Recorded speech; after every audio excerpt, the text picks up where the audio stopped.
here and to do this My interview. pleasure. So thank you. So just a brief overview of what this Wellness Wednesday series, I got inspired because I work with wellness business owners. I run a video marketing and video production company, and my passion is wellness. That's why I love serving wellness business owners. And I love the idea of doing like a regular series. This series might actually end up going to YouTube. We'll see. And I would love to invite you over to YouTube as well, Sandy. But yeah, I want to try this out on Instagram and just see if I can, give people some inspiration. For at least on the West Coast, it's lunchtime, people just needing some kind of break and a little inspiration on Wednesday to get more information about wellness. And then we'll talk, of course, about how you're using video production. We're going to talk, I'd love to know a little bit about your YouTube channel, Sandy, and, give people inspiration that want to know more about how to use video in their business. And I've specifically, reached out to Sandy because I've been inspired by what she's doing on her YouTube channel. Yay. All right. So let me just read your bio here. I have it right here. All right. So here we go. Sandy Freschi is a human design expert and intuitive guide. She works with change makers, influencers, and other guides who want to use their gifts to create a shift in the lives of people they serve. Sandy takes an eclectic approach to an ever-deepening understanding of the complex system of human design and believes that wisdom of human design is already encoded within us. As she works with clients, she often taps into who they are at a soul level and can guide them beyond the mundane and into a deeper understanding of their purpose and their path. So yes, I'm just excited to learn more. The first question that comes to mind, Sandy, is, just what is human design? I'm very new to human design. I've been fascinated by it, but a little intimidated too, because it seems very complex. So I wonder if you can give just like a brief summary for those people out there. Okay, like so me that you aren't want too the 30-second summary, right? All right. Okay. So, if possible, human design 1 is minute. it's kind of like a personality and a body and life typing system that is what do you call it? It's like a combination of the Chinese I Ching, the Hindu chakra system, the Kabbalah tree of life. Am I missing something? Yes, I'm missing a lot of things. The astrology, and it's, you need your birth time, your birth date, your birth information, your birth location in order to kind of pin everything down. And you get a chart that looks kind of like this, that somehow I can read. So, but what it does is it actually shows you, it looks like an energy schematic. So it shows you your, the way that the energy runs through your system. And traditional human design is taught sort of like from the outside in, so that you get to understand what your energy type is about, how your energy field works when it's interacting with others, what your strategy is for being in your life and moving through your life with the most ease and flow, and how you can begin to get in touch with how your body is telling you what is right for you, what's correct for you, so that you make good decisions along the way. Wow. Wow. So I love what you said about getting in touch with your body. I wouldn't have expected that just from being able to read that chart. That sounds It's really an complex. extremely complex system. And I actually have a video coming out in the next day or two on YouTube about how, using the analogy of the what you see is what you get way of building a website, and then looking at the code in the back. And, we start with like your energy type Mm-hmm. and your strategy, your decision making authority, and that's the WYSIWYG front end. And then, but a lot of people start in the back end, and then they Yeah. don't know what they're seeing. So, so I always like to take people through the Ah. keynotes of what their energy type is, maybe some of what the picture is, before they get into like all of the I Ching gates Uh-huh. and what they mean. And, because you can get so lost in the complexity Okay. that you aren't seeing how you're actually living that already in your life. Mm-hmm. Mm-hmm. Yeah, and I love the idea of just like a summary, and here's sort of the overview of what your chart means. Because I will say that I finally downloaded my chart, and it really the summary that I got. I don't remember everything. It is right there on my computer, but I was really struck by how accurate it seemed. It did Mm-hmm. say that I was a generator. And there was something else. It said something about intuition, like I need to listen to my gut. I'm guided by my intuition. And I really have always felt that, like I didn't have to work on it so much. So yeah, I really like, at least having that kind of basic summary. And then I would go to you, to get more in depth into the chart. So I just want to welcome that Sonali. Welcome to the live. Let's give her a wave. All right. So, next question, I'm curious. How did you first get into human design? Were you studying it and then you decided to become a coach? I'm always fascinated with You business know, stories and Yeah, would love to know how you I was got working in started. the Akashic records long before human design bumped into me. And I found over the years that that's kind of how it works for most people. You get this chart, and, you get your chart, whatever it looks like. Somebody introduces you to it. You run into it online or something like that. And then for me, I got it, I was introduced to it a couple of times before I was actually able to take it in. And then I worked with my own, those keynotes, the WYSIWYG, the what you see is what you get, my strategy, my authority, all of that for a few years. Mm-hmm. And that kind of, working with my energy in that way kind of moved me into wanting to get certified as a life coach. So I did that. And then as when it came to the Mm-hmm. business part of how you're supposed to get business as a life coach, I was being taught in the school that I was going to a way that is really contrary to my design, and it wasn't working for me.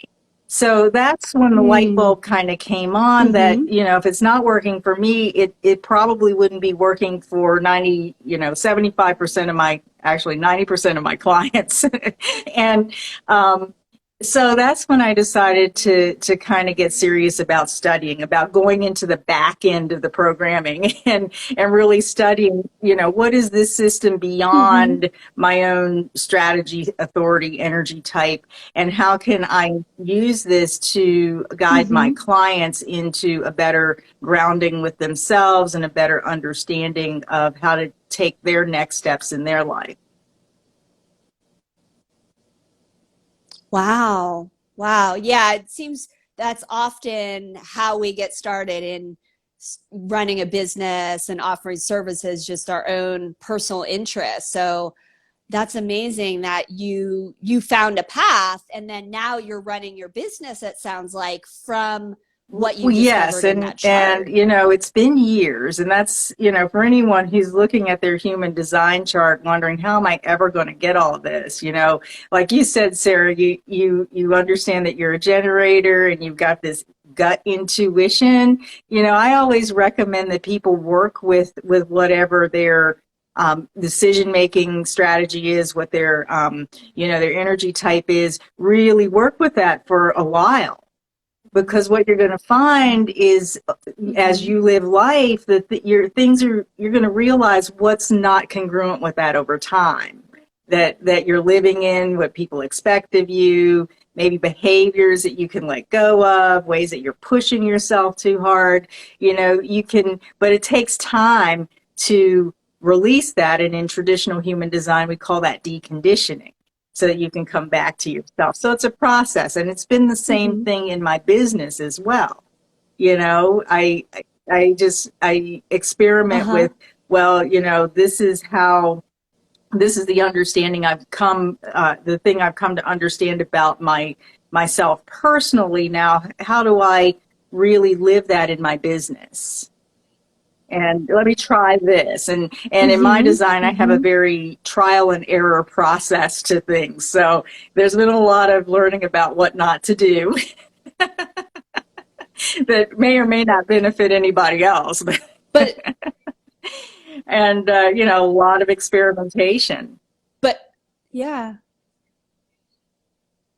Yeah, it just seems really useful to know like this is the way I'm designed. This is how I need to go and operate in the world. I wonder if you could say more about that, about, you know, how specifically it's helping people find their purpose and their path.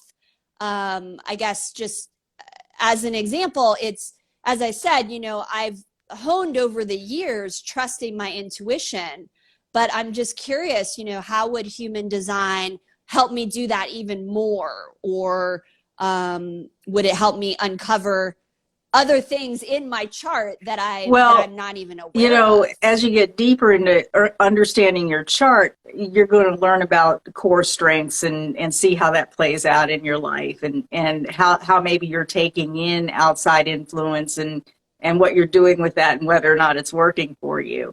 Um, and in addition to that, Mm-hmm. your I don't want to go all deep into like all of the energy types, but the one major theme that I see is that the majority of people on the planet are designed to wait in some way.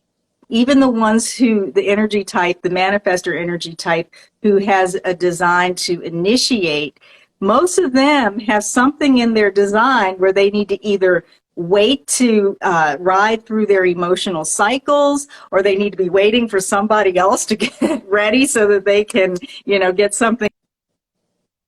And for the rest of us, like for you, Sarah, it's Mm-hmm. about, you know, waiting for things to show up that you've attracted, that then you can respond to with your intuition. And Mm-hmm.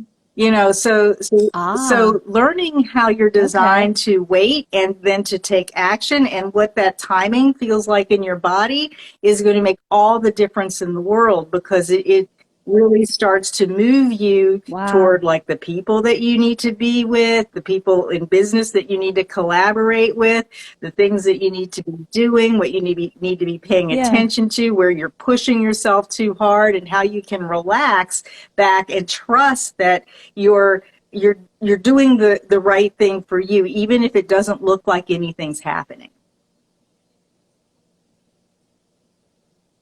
Oh wow. Yeah, that really resonates with me. Waiting is definitely not It's the my hardest thing. best uh character asset, you know. Definitely in terms of business, you know, just wanting to take action, wanting to be doing, and waiting does feel uncomfortable. Yeah, And yeah, I think that I mean, I think it probably is absolutely. our culture too, you know, just the sense of urgency. But that's something that's really interesting to know, you know, that, oh, this is in my whole makeup. Yeah. And what do you like? So And also on the yeah, flip side of that, it's fascinating. sometimes people overweight. And I get this with my energy type. I'm a projector, and our strategy is to wait to be invited. Like I was just waiting around, and you invited me to do this interview. But I wasn't waiting like, well, I was taking naps and taking care of myself because I don't have a lot of sustainable energy. But I was in my creative flow, in my Hmm. process of enjoying what I enjoy in my life, and taking care of what is important to me. But in a sense, in my business, I wasn't like emailing you or putting out proposals to get interviews. I was just Hmm. being in my flow, and then you came and invited me, and it felt right. So here we are. Hmm. Oh, that's wonderful. I love that example. It's so Yeah. pertinent to right now. Um, Very cool. So I'm wondering if you could give, for anyone who's not familiar, the Sure. different types Mhm. that I'm not sure if that's the right term, but the profile. Yeah.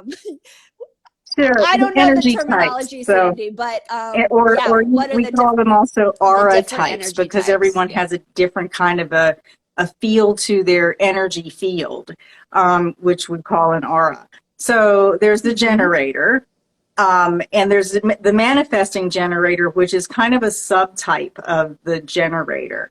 And you all Hmm. make up 70% of the population on the planet. So you all have all of the energy for Wow. working and building and sustaining work, and you have these auras that are open and enveloping, and you attract things, which is why you don't have to really do anything Huh. until something comes into your field, and then your gut intuition and response is going Huh. to usually through some sort of a primitive sound like or yeah, nope, or a grunt or something, whether or not it's the right time or the right thing to act upon. Then there is the manifester, which Hmm. is um, the ones who technically don't need to wait. They're the initiators in the world, and they're the ones who get things started. They Hmm. don't actually have sustainable energy uh, to carry things, to carry projects for a long time. They're here to impact other people, mainly generators and manifesting generators, who then can carry on the work, and then they can move on and start something else. Let's see, that's two. Three would be the Really? Wow. projectors. Well, manifestors make up about 10% of the population. And don't quote me on my percentages here, they may not add up. Projectors make up about No worries. 20% of the population. And again, the projectors are Hmm. innately designed to be guides, and they're here to guide the work, like especially for generators and manifesting generators. We can feel how you are how work can be done more efficiently, and a lot of times the generators and manifesting generators will come to projectors instinctively for guidance on how do I do this better, what do I need to Hmm. change here, all of that stuff. So yeah, and projectors Oh. have very penetrating and absorbing auras. I didn't say about manifestors; they sort of the traditional term is a repelling aura, but it's more like yeah, it is repelling, but it's more like just follow or get out of the way. I'm just going to inform you if they're living according to their design. I'm going to inform you of what I'm doing so you can decide whether or not you Hmm. want to, whether you're going to come on board or be impacted or just get out of the way. Because I'm going to continue. So I Oh, skip wow. back to manifestors. Projectors are, are here to just wait and use their energy wisely when they're invited out into things. And then the last Okay. energy type is very rare. They're known as reflectors. And if you look at this chart, you see that there are energy centers that are colored in. Their charts have all white energy Hmm. centers, which means that they're very open to the environment around them. And they're here to kind of go in and sample Okay. energy here and there. They make up about 1% of the population, and they're kind of almost attuned otherworldly, like on the moon, to the moon energy, rather than the rest of us being attuned to the sun. And I know that's Huh. kind of esoteric, but they can actually read big groups. Okay. Like when like if they're Read yeah, and if they're in an group energy. environment, they're sort of like the barometer for the environment they're in and the people they're around. Because if they're not doing well, the environment isn't Okay. doing well. They reflect Huh. back what's Okay. going on Okay. around them. Interesting. Yeah, the person that comes to mind, I don't know if it's accurate at all, but I just think of Elon Musk because he is so, prolific in what he does and leads these large groups of people. And you said 1% of the population. So I think of something like a No, I billionaire, don't think but I don't I know if think that's maybe accurate as an at all. archetype, I haven't looked at his chart. I'm pretty sure he's not a reflector. But if I've met very few reflectors, but if you meet one and you know they're a reflector, you will see the difference because they're just, Oh, and I okay. might be wrong about Elon Musk, but they're just usually not in the middle of everything. Okay. Okay. All Yeah, right. I've and got a lot to I have a learn. This lot to is learn about wow. reflectors as well because they're so rare. But yeah, so those are the energy types and Mm-hmm. what they're kind of here for. And I guess the Mm-hmm. bottom line is that we're all here for each other in certain ways to co-create with each other. And understanding how our energy operates and being correct Beautiful. within our energy and aligned within our energy allows us to co-create with others in a more authentic way. Oh wow. This yeah, just seems so useful and completely fascinating. I can see diving into it and wanting to know the chart of Absolutely. family members and people if I was going to get a business partner or just the close people in my life, it would be useful to know, especially working on some Oh, big yeah, project or something. absolutely. Yeah. Um, So, Well, that's really helpful for everyone watching. The replay is going to be available as well, and that gives everyone a really good overview. I know we just have a few more minutes here, but I really would love to help people understand how you've been using oh video in gosh. your business, and just kind of talk about your video journey. Um, I'll just give a sort of background on how Sandy and I we met through a coaching group, and specifically our coach he talks about authentic marketing, and so it's just wonderful the people in the group and to see when we met. I believe it was last year. And just to see everything you're doing with YouTube, I think it's really inspiring. So would you be willing to share just how did you get started with YouTube? What motivated you I to get really started? don't know what motivated me. Um, because I was going back and looking at my videos, and it was probably about 2013 that I put my first little cringeworthy video out there. And I guess I was just playing around, experimenting. I was sharing some thoughts about what it's like to be a projector energy type, and and I did that for a little while. It was very trial and error. It still is, and and I didn't. Mm-hmm. Mm-hmm. I put some out, and then I stopped for a few years. And then about the time that I got involved in this Mm-hmm. coaching group, because I was in it for a few years, I decided to go back and try it because that's Hmm. what our coach was into. So I was trying to follow his pattern and feeling through that. And, Yeah. and for me, it's very organic. I don't have all of the fancy camera stuff. I'm lucky if I can hold the, uh, a smartphone up long enough to get my thoughts out. But I think for me, as long as I'm enjoying it and I have something to share, it's really great for me. And what I love about it is that once I create a piece of Hmm. content, it's kind of that sustainability piece for me. That piece of sustainable marketing where I don't have to go Okay. back and do that again. And the YouTube algorithm comes in, Hmm. and if it's a decent video and picks it up and shares it with other people, I don't have to worry about that part of it. I just have to keep current with whatever my inspiration is at the time, and you fairly regularly put Yeah. out videos.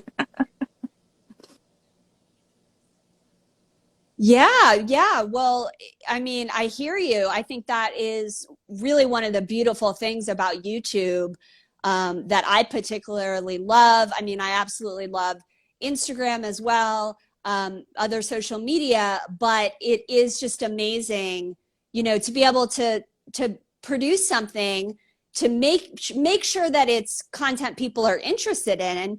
And if it's a topic people are interested in, I mean, 3, 5 years down the road, I have one video I made, I think it was 5 or 6 years ago. And then just in the past few months, all of a sudden it's getting hundreds of views a week. And I don't know why. The YouTube algorithm just suddenly picked it up. So I think it really is sort of, Yeah, like evergreen content, that that to yeah, me is really motivating. So I'm glad you pointed that out, because things can yeah. easily get lost in Instagram, It's so Facebook, true. etc. It's so true. And So the other thing with if people are watching and they're kind of like, well, I don't want to put any cringe-worthy videos out there and have it be evergreen, you can take them down if it's really that yeah, cringe-worthy, or the algorithm just doesn't pick it up.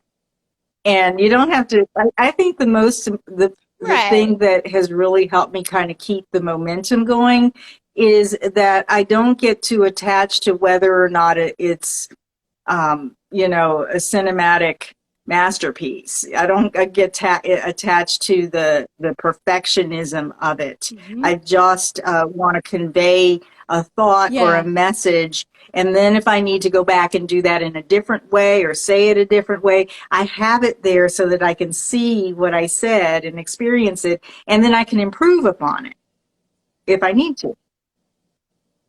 Love it. I think that is just such a healthy attitude for marketing, and especially video marketing.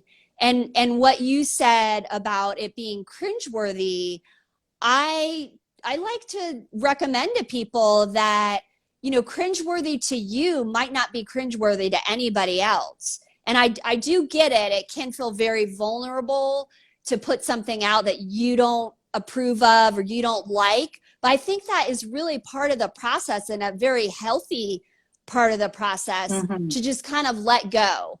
And like, unless it's like inaccurate information, because if you go back and look at, any of the top YouTubers, you can do a search by the date they posted their videos, and everybody, I mean, there's almost nobody, unless they hired a professional video team, which is very rare. Most people, when they're getting started, they can't afford, to have these videos, professionally produced every week. So a lot of the times they are, low production value.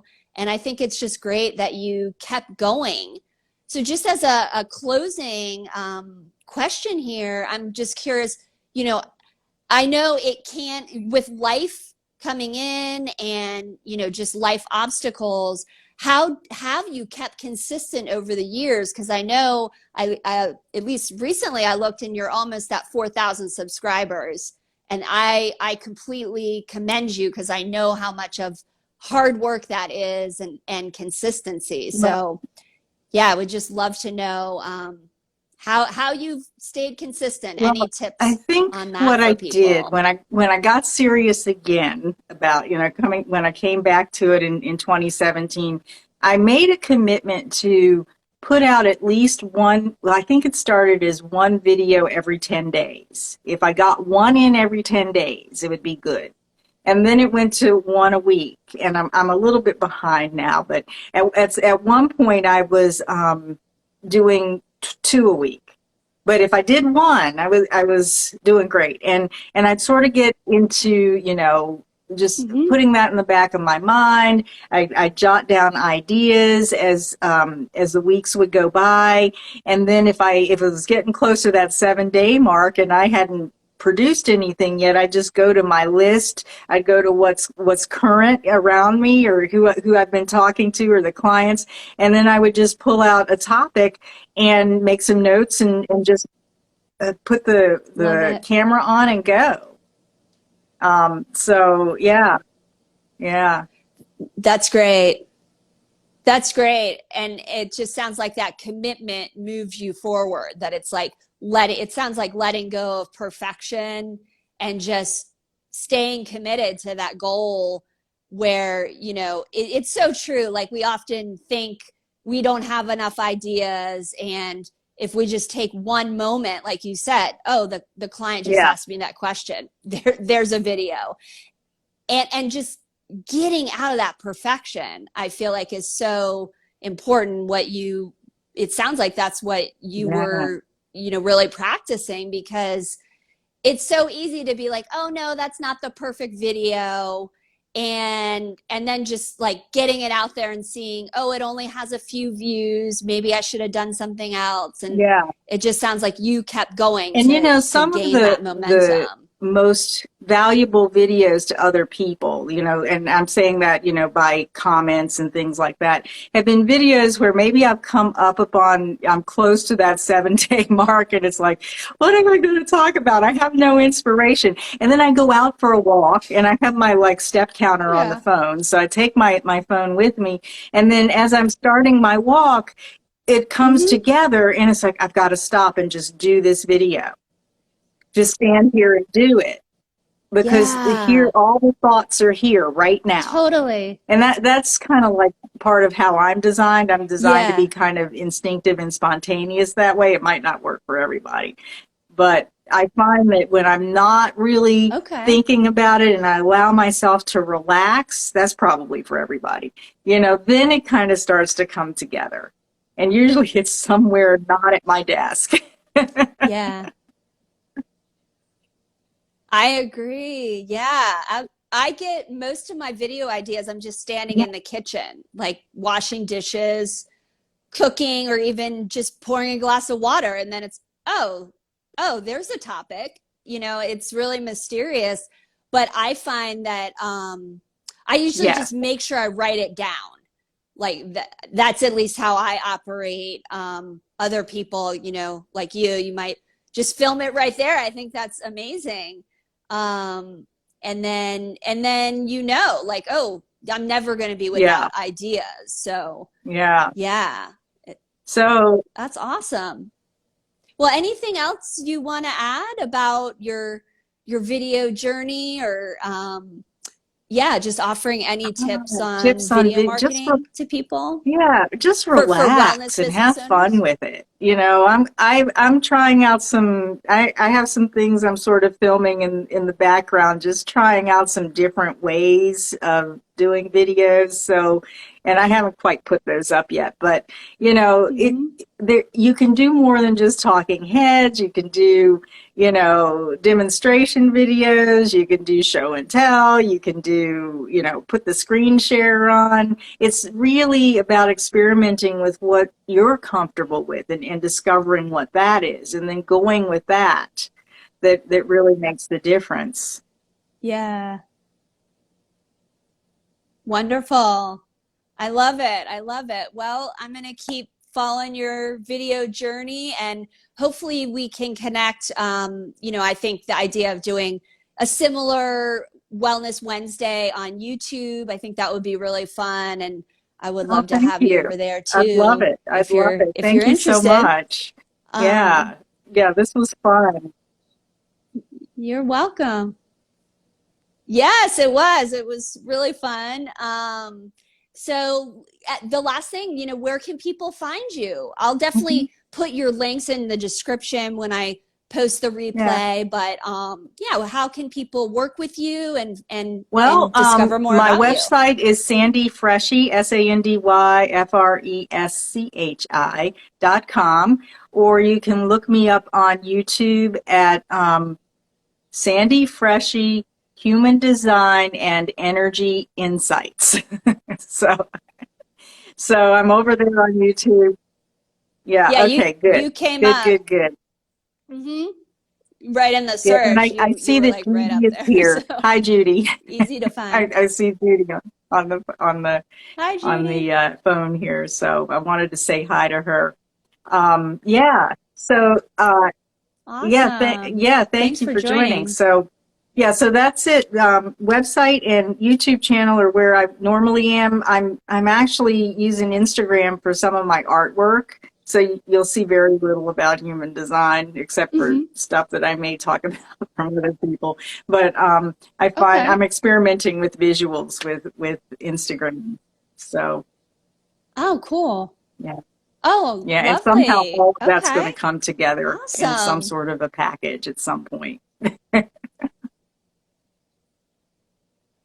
Well, keep going with your experimenting. I think it's really inspiring to, combine all these talents that you have and just to keep open and trying things out. I think that's what we have to do. Otherwise, we get really Right. bored as And then business owners the too. flow doesn't happen, and Right?